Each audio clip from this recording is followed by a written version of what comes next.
같은 경우도 뭐 아까 우리 한 선생님 말씀하셨다시피 뭐 미국의 해방부다 뭐 이 정도까지 말씀하시니까 상당히 좀 뭐라고 할까 좀 걱정스럽고 하는데, 지금 우리나라 언론도 그렇고 우리나라 사람들이 대부분 지금 중국이 커가고 있으니까 중국하고 미국하고 G2다, 뭐 조만간에 중국이 미국을 능가할 것이다, 뭐 이런 식으로 이제 뭐 생각을 하는데, 물론 중국이 많이 성장하는 사실인데, 과연 현재 미국하고 중국하고 물론 앞으로의 10년, 20년 후까지도 생각을 해야 되겠지만, 과연 중국이 뭐 군사력이라든가 여러 가지 측면에서 미국하고 1대1로 경쟁할 만한 그런 지경까지 도달했는지, 그거하고 그다음에 어느 나라든지 경제 수준이, 국민들의 경제 수준이 높아지고 교육 수준이 높아지면 반드시 체제에 대한 독재 체제에 대한 반발이라고 해야 되나, 민주화 그런 요구가 빗발치는데, 지금 중국도 어쨌든 간에 표면적으로는 경제 상황이 좋아지고 또 국민들의 교육이 수준이 높아지고 있기 때문에 중국도 그러한 민주화의 요구가 나올 때가 되지 않았나. 물론 중국 공산당이 엄청나게 억압을 하기 때문에 중국 현재 국민들이 자기 의견을 자유롭게 발표를 할 수는 없겠지만은, 그러한 사회 변화가 옴에 따라서 경제적으로나 교육적으로 옴에 따라서 중국 국민들도 각성을 해서 중국 내에서의 어떤 민주화 운동이 일어나지 않을까, 저는 좀 그렇게 생각을 하는데, 거기에 대해서는 또 어떻게 생각하시는지. 예, 굉장히 중요한 질문을 해주셨는데, 첫 번째 질문은 교수님께서, 두 번째 질문은 박사님 답변하신 걸로. 두 가지 다 말씀을 드리겠습니다. 저의 입장은요. 먼저 우리나라 사회가 특히 강합니다. 이제는 뭐 항상 프레임이 있죠. 프레임. 중국 부상 미국 세태, 중국 부상 미국 세태. 그리고 우리는 선택론이다. 이제 중국으로 우리 가야 된다라고 하는 게 우리 사회의 아예 프레임으로 지금 자리 잡혔습니다. 정말 잘못된 가짜 프레임입니다. 한국은 이 가짜 프레임에서 바로 벗어나야 된다. 바로. 중국 정치 경제 발전 모델은 이미 한계에 도달했습니다. 그것이 2008년도, 2000년대 중반입니다. 그래서 지금 내부적으로 이 중국 공산당 체제하에서 자본주의를 흡수한 이 모델 자체는 한계점을 이미 넘어가 있다라고 하는 것이죠. 그래서 경제 문제가 매우 심각합니다. 중진국의 함정이라는 거 말씀 들어보셨죠? 이미 중진국의 함정에 갇힌 지가 2008년 정도부터 지금 분석되고 있습니다. 10년 정도가 지났는데 오히려 더 역행하고 있다.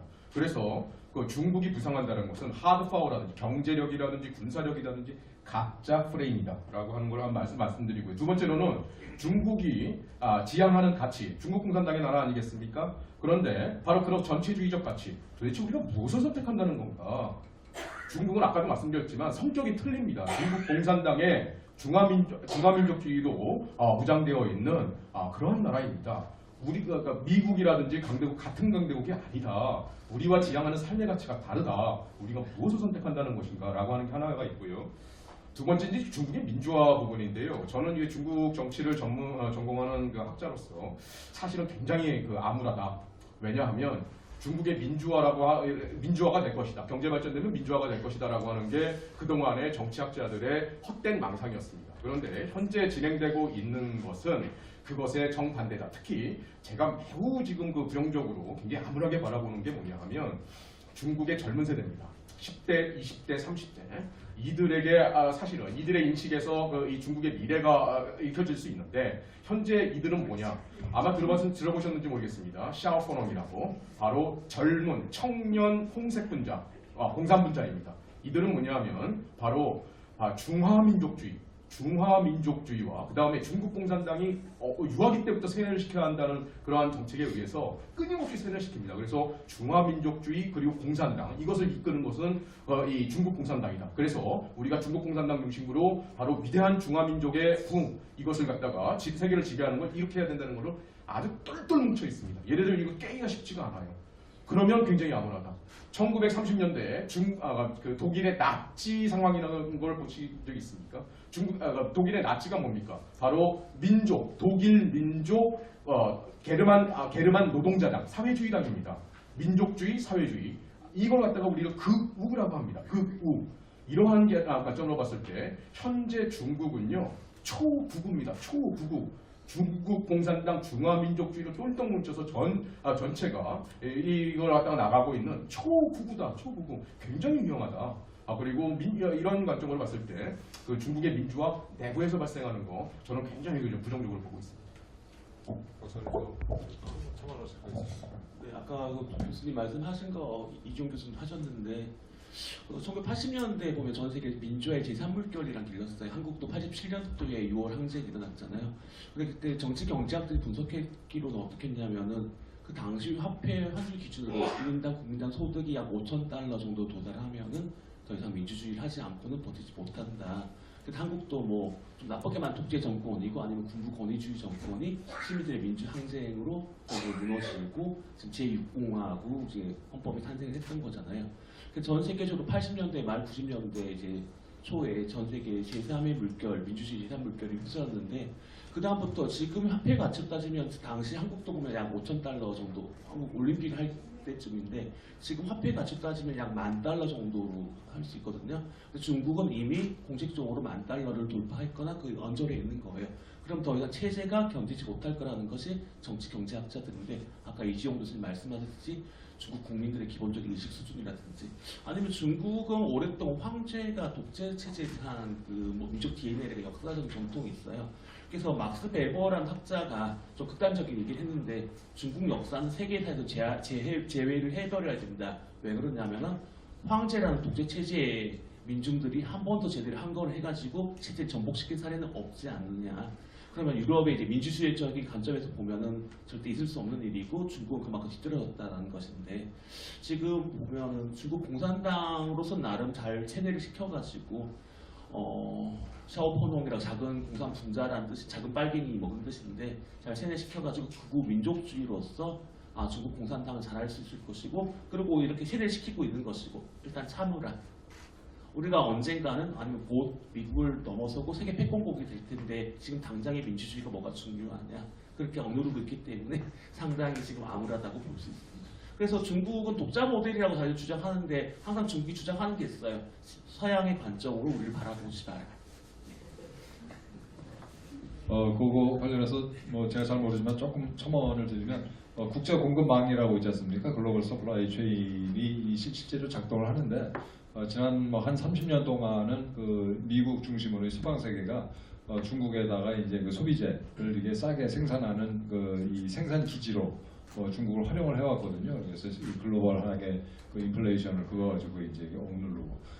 그런데 이제 이 중국이 거기에 만족을 했으면은 괜찮은데 계속 굴러가는데 중국 애들이 겁대가리 없이 이 전 세계를 상대로 간첩질하고 도둑질하고 그래가지고 부단히 기술 훔치고 미사일 여기다 만들어놓고 뭐 엉뚱하게 공해를 지네 바다라고 이 연병들을 하니까 미국을 중심으로 해서 이 자유진영이 중국을 그냥 밟아놓기로 결정을 했어요. 굉장히 중요한 세계사적인 지금 변화가 진행 중입니다. 그래서 글로벌 서플라이 체인에서 중국을 아예 왕따를 시키기로 그 대신 이제 동남아시아 각국이랄지 인도 이런 데로 생산 공장을 옮기는 거죠. 그럼 거기가 또 이제 생산해서 또 수출하면서 돈을 벌어가지고 그 일다가 이제 시장이 되는 거고 새로운 시장으로 부상을 하는 거고. 그래서 이런 큰 변화가 진행되고 있다라고 저는 생각을 하기 때문에 G2는 말 그대로 정말 코미디 중에 코미디고 그런 것들 글로벌 서플라이 체인의 변화가 진행되고 있는 가운데 대한민국이 어떻게 이 포지셔닝을 할 것인가 이게 이제 새 정부가 이게 정신을 차려야죠. 제가 이 소위 이제 국민의힘 국회의원들이랑도 얘기를 해보면은 중국 빼고 한국 경제가 어떻게 돌아가냐 이따위 소리들을 해요. 아니 지금 당장 경제를 끊자는 게 아니잖아요. 서플라이 체인의 변화가 이루어지는 과정에서 우리가 어떻게 대응을 할 것인지 단계별로 대책을 세워서 우리가 이 정신을 차려야지. 중국에도 망해 가는데 그 망해가는 놈들이랑 같이 구렁텅이로 처박히겠다는 멍청한 생각을 하는 자들이 국힘에도 많습니다. 저는 이 인수위에 있는 사람들은 어떤 생각인지 모르겠는데 또 다른 분 말씀하시죠. 여기 맨 앞에. 네, 수고하십니다. 뜻하겠습니다. 저는 경남 진주에서 왔는데요. 요새 금수완박 반대하는 의미로 경남 소민들이 조화를 국회 정문에 전시를 하자 해가지고 한 20개를 모아와서 이렇게 3일간 전시를 하고 오늘 이 공자원 강의에 있어서 듣고 싶어서 오늘 전시 안 하고 쉬고 있는데 정창옥 열사가 좀 봐주면서 이렇게 집회 신고랑 해주고 이번 일주간 내내 하려고 계속 주문이 들어오고 있습니다. 한 200개 정도 모아서 반대 표시하고 싶은데요. 묻고 싶은 게 이제 한민호 대표님께 한번 개인적으로 건의를 드리고 싶은 게 제가 2년 전에 그 기소로망의 중국이라는 거짓말 그 책을 한번 봤었거든요. 젊은 나이에 그 책을 읽어보고 저도 중국 선교를 한 10몇 년 하다 들어왔는데 깜짝 놀랐거든요. 이렇게 한민호 선생님 말씀하셨던 뭐 그런 비리들 중국에 가면은 법이 한 3,000개가 있어서 무슨 말을 하면은 무조건 간첩으로 걸리고 중국의 선거 공작이 지금부터 있던 게 아니라 옛날부터 있었다는 거. 공산당의 이런 활동 사례들이 우리나라에서 2006년에 나왔는데 이게 절판이 되더라고요. 그래서 세번 단체께서 출판사 이야기해서 제가 돈을 모아서 빚을 내고 해서 해버렸는데 한 500분만 찍으면 된다는데 아무리 1인 돈 해도 국회의원이 안 도와주더라고요. 그래서 단체에서 그 책 한번 발간될 거 돈이 얼마 안 한답니다. 그냥 500만 원 하면 되기 때문에 그거를 해주시면 우리가 국민이 다 읽게 되면은 저는 작년에 공산당 100주년 중국 공산당 100주년 때 그 책을 우리가 보고를 하고 싶었는데 중국 선교사 입장에서 그게 안 되더라고요. 이 단체 해주시면 그 책을 우리 국민이 읽게 되면은 내용이 500쪽이거든요.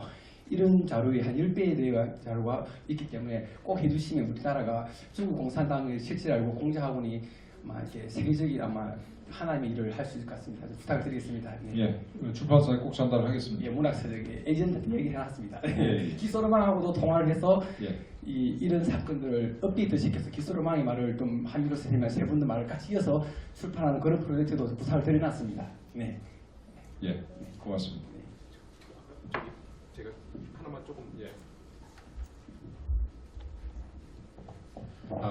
제가 조금 첨언을 좀 하겠습니다. 아까 부장님께서 말씀해주신 그 부분인데 어떤 게 중국에 대해서 얘기하면은요, 우리 사회에서 지금 얘기하는 게 그러면 중국이 우리나라 수출의 25%다, 우리 경제의 25%고 이렇게 연동되어 있는데 중국과 경제 교류 끊으면 우리 경제가 어떻게 되느냐라고 하는 것이 그래서 우리가 실용론이다, 실용주의로 가야 된다, 실리로 가야 된다라고 하는 것이 아주 지배적인 담론입니다. 그런데 그것은 겉에만 보는 것이고요. 바로 그 한중 경제 구조의 속 내용을 갖다가 전혀 얘기하지 않는 내용입니다.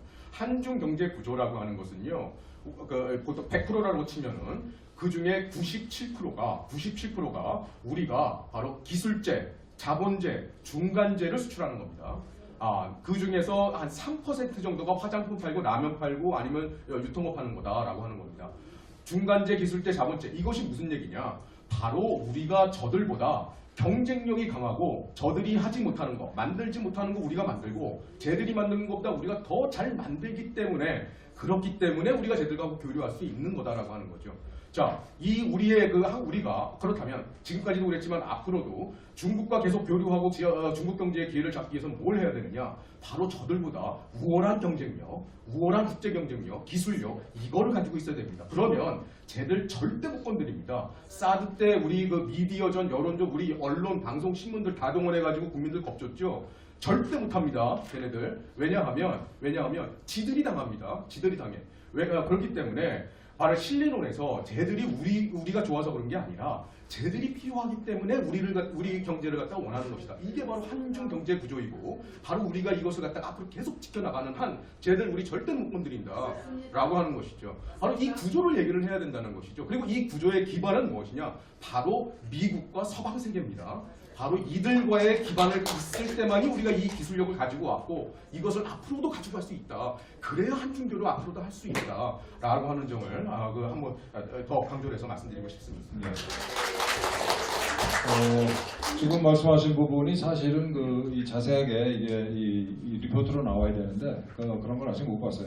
한중 경제 관계에서 우리가 갑입니다. 갑인데 우리가 갑이 지 스스로 갑인지 모르고 을지를 계속 하고 있어서 우리나라 이 참 심각한 문제. 그 새 정부 들었으면은 바로 이게 그거부터 아까 이제 글로벌 서플라이 체인의 이게 변화에 어떻게 대응할 것인가의 그 일환으로 그런 부분이 이제 검토가 돼야 되겠죠. 그리고 며칠 전에 그 주한 미군 사령관이 미국 의회에 가서 증언을 하면서 이런 얘기를 했어요. 한국 사람들이 그 안미 경중, 안보는 미국, 경제는 중국이라는 이 착각에 빠져 살고 있는데 걱정된다. 이런 얘기를 공개적으로 했습니다. 안미 경중은 과거에는 가능했죠. 그 미국이 중국을 이용할 때는 우리도 양다리 타기가 가능했습니다. 안미 경중을 할 수 있었어요. 그런데 지금은 아까 말씀드린 것처럼 미국이 중국의 그런 그 강도질, 깡패질, 도둑질, 사기질을 도저히 용납을 못하겠다라고 결심하고 저 어떤 발법 없애야 되겠다라고 사실은 국가적인 차원에서 결정을 했어요. 그래서 우리가 안미 경중은 끝났습니다 이제. 물론 그게 하루 이틀에 뭐 1년, 2년 사이에 이게 정리되는 건 아니에요. 우리가 적응할 시간이 있어요. 네. 또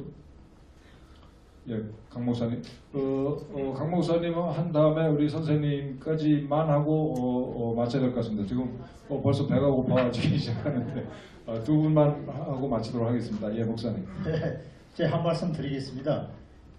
저 부산에서 왔고요. 저는 부산, 울산, 경남, 부울경 공자학원 실체알리기 운동본부 지역 대표를 맡고 있습니다. 제가 말씀드리고 싶은 것은 이러한 사실을 공산당의 실체, 공자학원의 실체, 이러한 내용을, 악의 내용을 우리 국민들 전체가 다 잘 모르고 있다는 사실입니다. 그러니까 이것을 국민들이 좀 많이 알릴 수 있는 방법이 뭔가, 그것도 한번 연구해 보시면 좋을 것 같고요. 그 다음에 우리 한국인들은 이성적으로 뭔가를 생각하는 것이 아니라 감성적으로 모든 걸 생각하다 보니까 중국의 조선족도 우리 민족이라는 그런 감성적으로 생각을 하다 보니까 자꾸만 좋게 평가를 하는 거예요. 중국이 나쁠 리가 없다 이렇게 생각할 수 있는 그런 경향이 있고요. 제가 생각할 때는 이 공자학원 실체알리기 운동, 공자의 실체라든지 중국 공산당의 실체라든지 이거를 메이저 언론 같은 데다가 큰 대형 전면 광고를 공자학원은 이런 것이다, 중국 공산당의 실체는 이런 내용으로 대한민국을 문화적으로 이렇게 전쟁을 치르면서 문화적으로 접목을 시켜가지고 우리 국민들 정서를 어지럽게 하고 있다는 것을 광고판을 내는 거예요. 그래서 국민들이 다 보고 야, 이게 중국이 이런 나라구나, 중국이 이런 실체로 우리들에게 접목을 해왔구나, 공자학원은 이런 내용으로 우리를 가르치고 있구나, 그런 얘기를 좀 했으면 좋겠고요. 그 다음에 아카데미 학원의 원장이라든지 그 다음에 각 그 대학교에 공자학원을 운영하고 있는 운영실장이라든지 이런 분들을 좀 강하게 급박을 해서 우리하고 같이 공채를 한번 열자. 그래서 너네들이 뭘 가르치는지 뭘 하는지 실체를 밝히라. 우리는 우리가 알고 있는 실체를 이렇다. 이래가지고 서로 공청회를 열어서 맞짱을 뜨는 거예요. 그래가지고 우리가 한번 싸워서 이길 수 있는 그런 깃털을 좀 만들어 보는 것이 좋지 않겠나 하는 생각이 들어요. 공연히 우리끼리, 다시 말하면 여기 앉아 계시는 우리 애국적인 이 입장에서는 우리가 다 한 마음이 한 뜻이 되겠지만 지금 현재 와서 새로운 정부가 바뀌는 이 과정에서 우리 교육이 쉽게 말하면 중학교 교사들이라든지 고등학교 교사들이라든지 대학교 교수들이라든지 이런 교수님, 교사, 선생님들조차도 공자학원이 어떤 것을 가르치고 어떤 것을 배우고 무엇을 접목하는지 잘 모르고 있다는 사실이에요. 그러니까 그것을 알리기 위해서는 우리가 공청회를 열고 그 다음에 메이저 언론에다가 전면 공자학원 실체는 이렇다. 그 다음에 공산당의 주 목적은 이렇다. 대한민국이 중국 공산당 때문에 지금까지 6.25 전쟁 이후에 계속해서 이례전술을 위해서 우리가 지금 점령당하고 있는 입장이다. 이러니까 우리 대한민국이 과거에 다시 말하면 배달의 민족의 정신으로 다시 깨어나지 않으면은 우리가 잠정적으로 대한민국이 지구상에 사라질 수도 있다. 이런 저는 위기의식을 느끼고 국민들에게 좀 홍보를 하면 좋지 않겠나는 겁니다. 거기에 대한 어떤 대안을 갖고 계시는지 한번 좀 묻고 싶습니다. 이상입니다. 목사님 다 하시면서 예, 그 문제는 이따 같이 식사하시면서 얘기하기로 하고, 아까 목사님께서 중요한 말씀을 한 가지 하셨는데 저쪽에 공자학원 측, 공자학원이 이제 대학에 22개가 있고 이제 중고등학교에 16개, 또 학원이 하나, 이렇게 세계에서 가장 많은 공자학원이 대한민국에 있는데 공자학원 연합회 측에다가 작년에 공자학원의 실체에 대해서 합동 토론회를 하자라고 저희가 공개적으로 제안을 했어요. 예, 보도자료도 내고 그런데 일체 회신이 없었습니다.